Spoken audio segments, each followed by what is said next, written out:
Descobri que minha esposa estava tendo um caso há 5 anos e que minha enteada ajudou a esconder, então expulsei as duas e esvaziei nossas contas bancárias. Nunca pensei que estaria escrevendo isso, inferno, nunca pensei que estaria vivendo este pesadelo, mas aqui estou eu, olhando para a tela do meu computador às 2 da manhã tentando entender como minha vida desmoronou em apenas algumas semanas. Eu sou Paul, tenho 42 anos e até recentemente pensei que tinha tudo, uma linda esposa, Ana de 39 anos, uma ótima enteada, Claire de 17, e uma carreira de sucesso como arquiteto. Morávamos em um bom subúrbio de Chicago, tínhamos um círculo de amigos próximos e eu realmente acreditava que éramos felizes, acho que estava vivendo no paraíso dos tolos. Tudo começou há cerca de um mês. Ana e eu éramos casados há 8 anos e eu estava na vida de Claire desde que ela tinha 9 anos. Sempre pensei que tínhamos um bom relacionamento, não perfeito, mas qual família é? Ana trabalhava como representante de vendas farmacêuticas, o que significava que ela viajava muito. Eu nunca me importei, confiava nela completamente e tinha orgulho de seu sucesso. Claire e eu tínhamos nossos altos e baixos, coisas típicas de adolescentes, mas eu a amava como minha própria filha. Mas naquele dia eu estava trabalhando em casa terminando algumas plantas para um novo projeto, Ana estava em uma de suas viagens de negócios e Claire estava na escola. Eu precisava imprimir alguns documentos, mas a impressora do meu escritório em casa estava sem tinta. Me lembrei de Ana mencionando que tinha alguns cartuchos extras na gaveta da mesa dela, então fui pegar um. Quando abri a gaveta notei uma pequena caixa desconhecida escondida no fundo. A curiosidade levou a melhor sobre mim e eu a puxei para fora. Dentro havia um monte de cartões de chaves de hotel, canhotos de ingressos de cinema e pequenas lembranças. Nada incomum para alguém que viaja a trabalho,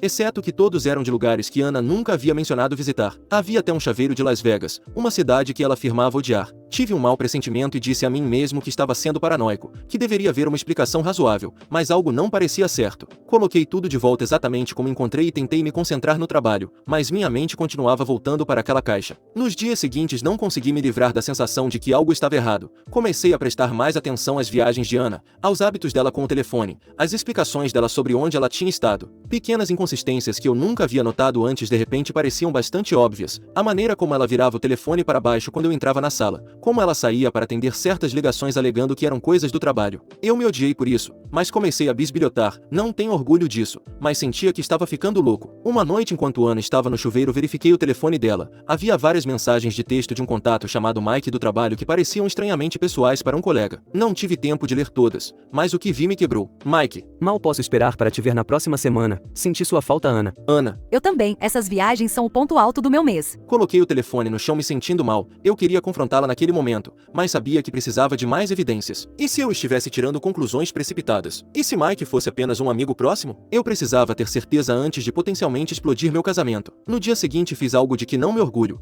Instalei um Keylogger no nosso computador doméstico compartilhado. Ana costumava usá-lo para verificar seu e-mail pessoal quando não queria se preocupar com o laptop do trabalho. Parecia uma violação, mas eu estava desesperado por respostas. Uma semana se passou e Ana partiu para outra viagem de negócios e assim que ela saiu verifiquei os dados do Keylogger. Havia e-mails de anos atrás para um homem chamado Scott. No início pareciam inocentes o suficiente, discussões sobre trabalho, fofocas do setor, mas conforme eu lia, o tom mudou. Eles se tornaram mais íntimos, cheios de piadas internas e referências a momentos que passaram juntos. Cavei mais fundo verificando extratos de cartão de crédito e registros bancários. Encontrei cobranças de hotéis e restaurantes em cidades que Ana nunca havia mencionado visitar a trabalho. Havia até passagens aéreas para Las Vegas, 3 viagens só no ano passado. Senti que ia ficar doente. 8 anos de casamento e Deus sabe quantos deles foram uma mentira. Pensei em todas as vezes que a beijei no aeroporto dizendo a ela para ter uma boa viagem. Quantas dessas vezes ela estava voando para encontrá-lo? Mas a traição foi mais profunda do que apenas Ana. Conforme continuei investigando encontrei mensagens entre Ana e Claire, minha enteada. A garota que ajudei a criar por 8 anos sabia sobre o caso há pelo menos 2 anos. Havia mensagens em que Ana estava ensinando Claire sobre o que me dizer sobre suas viagens, pedindo-me para encobri-la. Claire havia mentido na minha cara dizendo que Ana havia ligado quando não ligou,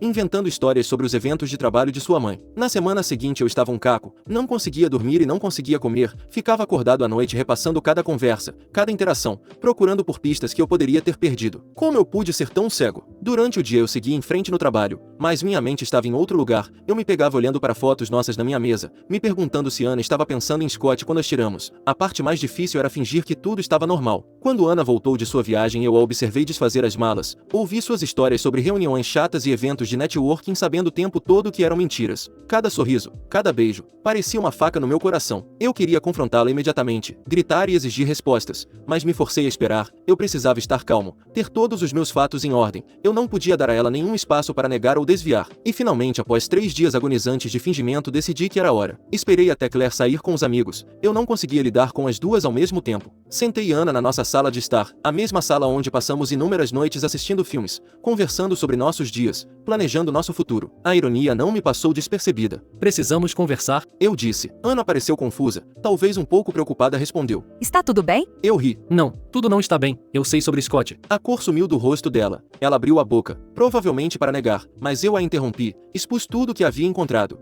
Os e-mails, as cobranças do cartão de crédito, as viagens para Las Vegas. A cada evidência eu a observava desmoronar um pouco mais. Quando terminei houve silêncio. Ana estava chorando. Ela finalmente disse. Sinto muito, eu nunca quis que isso durasse tanto tempo.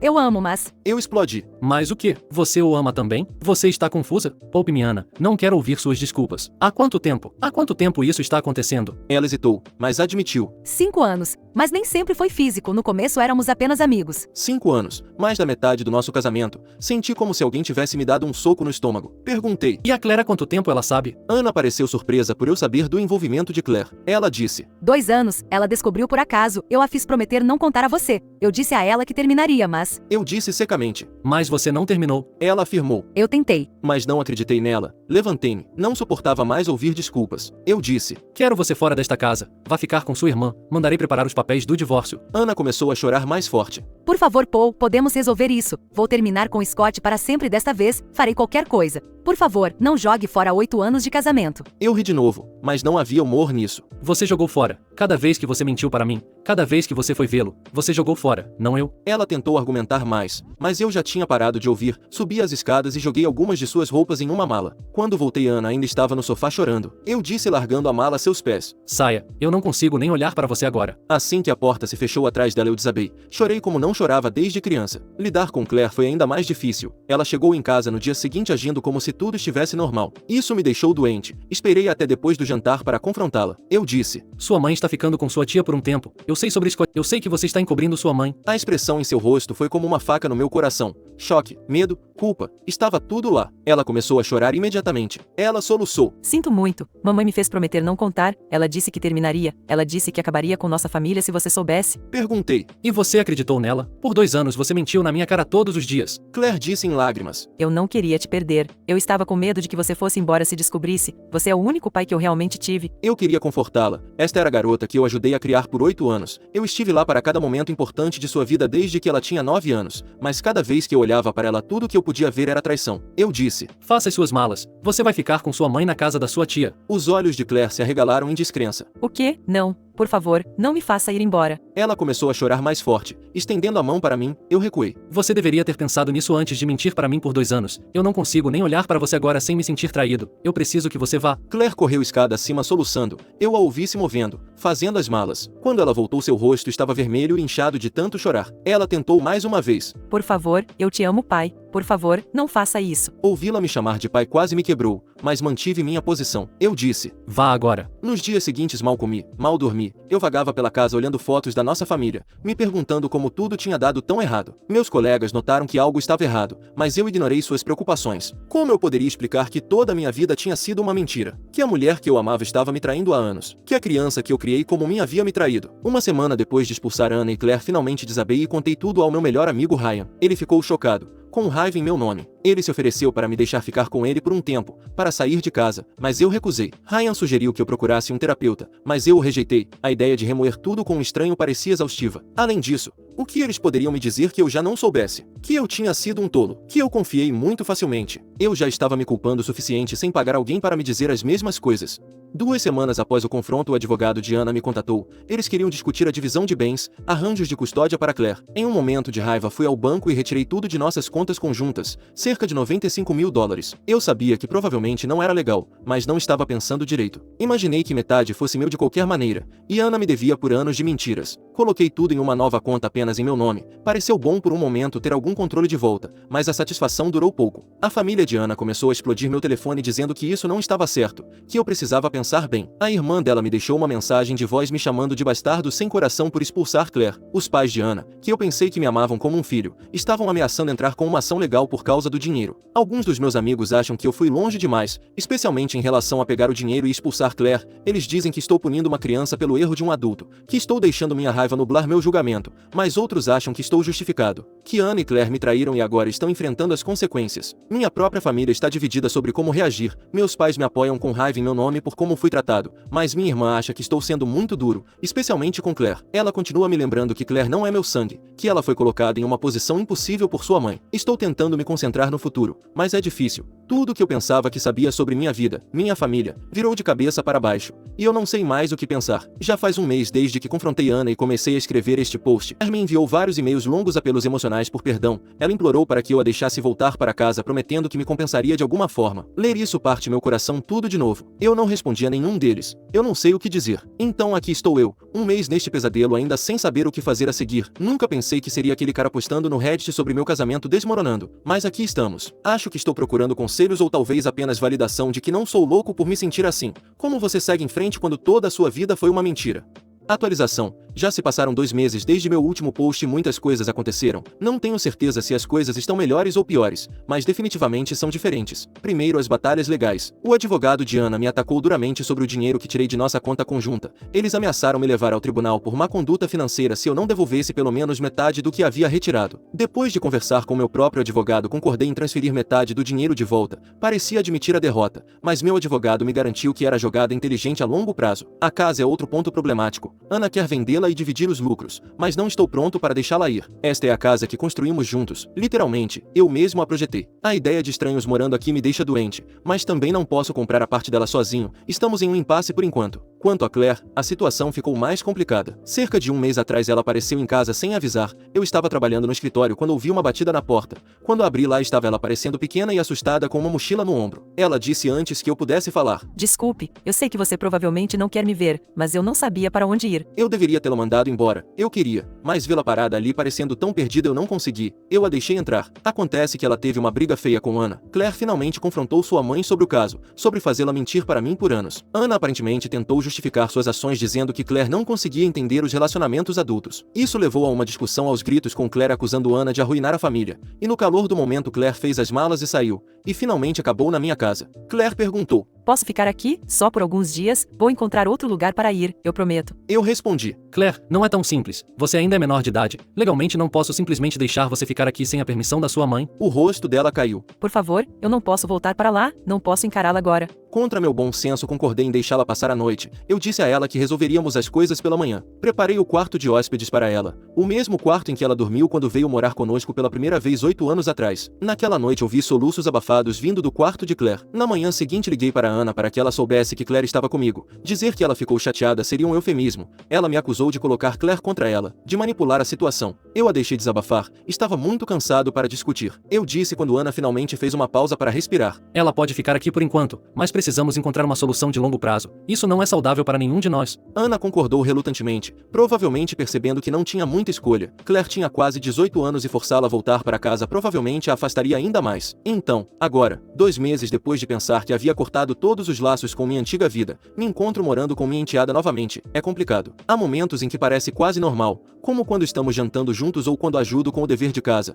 mas então eu me lembro de tudo o que aconteceu e a raiva e a dor voltam correndo. Claire está tentando, eu dou crédito a ela por isso. Ela está indo para a terapia, algo que eu ainda não consigo me obrigar a fazer, e ela fez várias tentativas de se desculpar e explicar suas ações. Ela me disse como se sentiu culpada por mentir para mim, como se convenceu de que era a coisa certa a fazer para manter nossa família unida. Ela me disse uma noite. Eu pensei que se eu ficasse quieta a mamãe terminaria como ela prometeu. Eu fui estúpida, eu deveria ter contado a verdade desde o início. Eu quero perdoá-la, eu realmente quero, mas cada vez que começo a baixar a guarda me lembro daqueles 2 anos de mentiras e recuo. Quanto a Ana, ainda mal nos falamos. Nossa comunicação se limita a e-mails sobre questões financeiras e o bem-estar de Claire. Ela fez algumas tentativas de se desculpar, de se explicar, mas não estou pronto para ouvir. Eu descobri através de Claire que Ana terminou com Scott para sempre. Aparentemente ele não gostou muito da ideia de ficar com Ana em tempo integral, de lidar com toda a bagunça que o caso deles havia criado. Parte de mim sentiu uma satisfação distorcida com isso, que ela sinta uma fração da rejeição e traição que eu experimentei. Meus amigos e familiares ainda estão divididos sobre como lidar com a situação. Alguns acham que estou sendo muito brando em deixar Claire ficar comigo.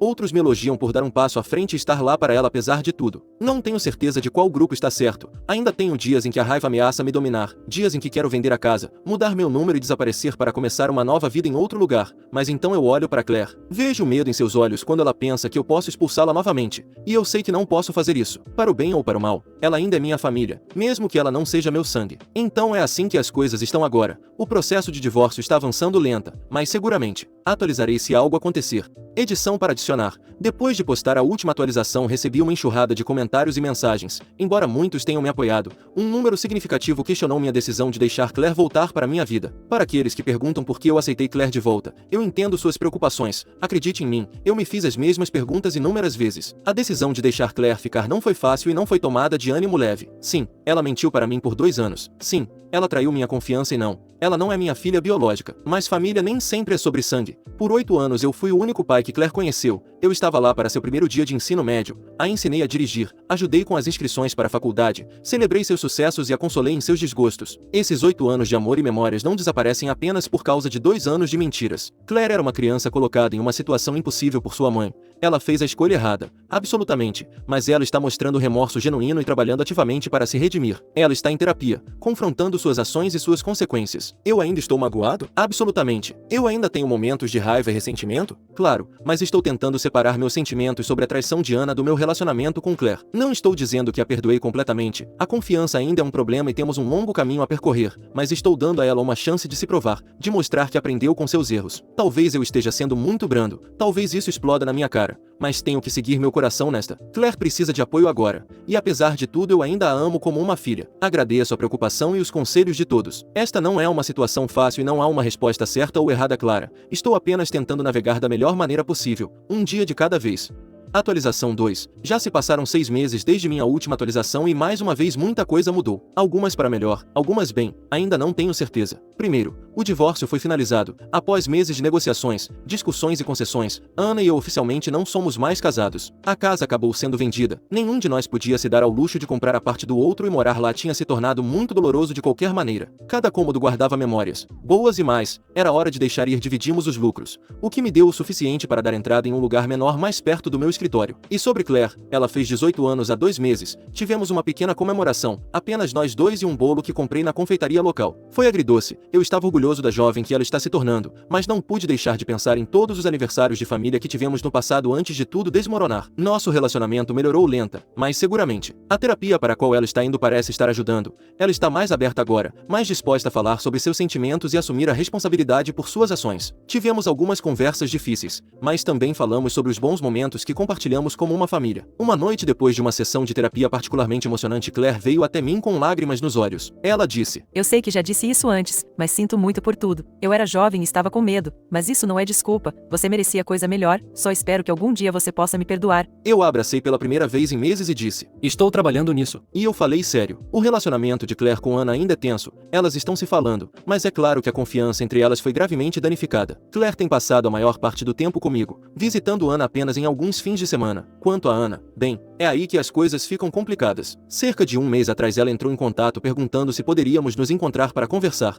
Meu primeiro instinto foi recusar, mas a curiosidade levou a melhor sobre mim. Vê-la novamente foi mais difícil do que eu esperava. Ela disse depois que ficamos sentados em silêncio constrangedor por vários minutos: Eu sei que não tenho o direito de pedir seu perdão. O que eu fiz é imperdoável, mas quero que você saiba como sinto muito, não apenas pelo caso, mas por todas as mentiras. Por envolver Claire, por jogar fora tudo o que tínhamos. Ela continuou explicando que estava em terapia intensiva desde nossa separação. Ela foi diagnosticada com depre e agora estava tomando medicamentos. Ela falou sobre como estava lutando contra sentimentos de inadequação e medo de compromisso muito antes de conhecer Scott, como o caso tinha sido uma forma de sabotar sua própria felicidade porque ela não sentia que merecia. Ela disse enxugando as lágrimas: Nada disso é uma desculpa, eu sei disso, só estou tentando entender por que fiz o que fiz para nunca mais cometer os mesmos erros. Perguntei quando ela terminou: O que você quer de mim, Anna? Por que você está me dizendo tudo isso agora? Ela respirou fundo. Não espero nada de você, eu sei que perdi qualquer direito de pedir sua confiança ou perdão. Eu só precisava que você soubesse que eu entendo a magnitude do que eu fiz, e eu queria agradecer por estar lá para Claire. Ela me conta o quanto você a ajudou em tudo isso, mesmo que você tivesse todo o direito de virar as costas para ela. Conversamos por mais um tempo sobre Claire, sobre o divórcio, sobre nossas vidas separadas agora. Foi a conversa mais longa que tivemos em meses que não envolveu advogados ou negociações financeiras. Quando finalmente nos separamos eu me senti, não tenho certeza, não melhor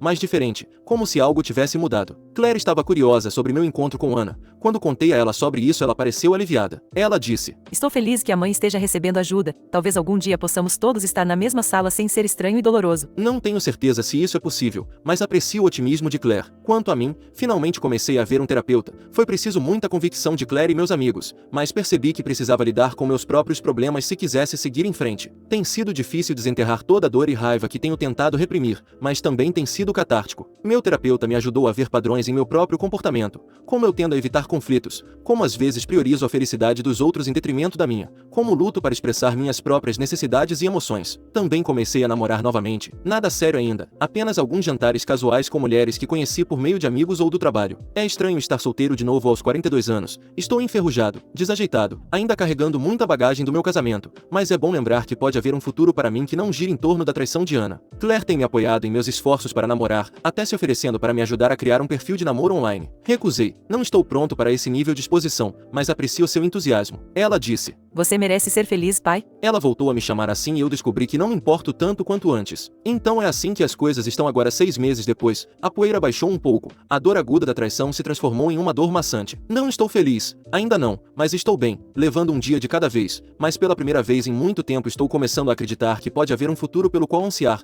e por enquanto isso é o suficiente.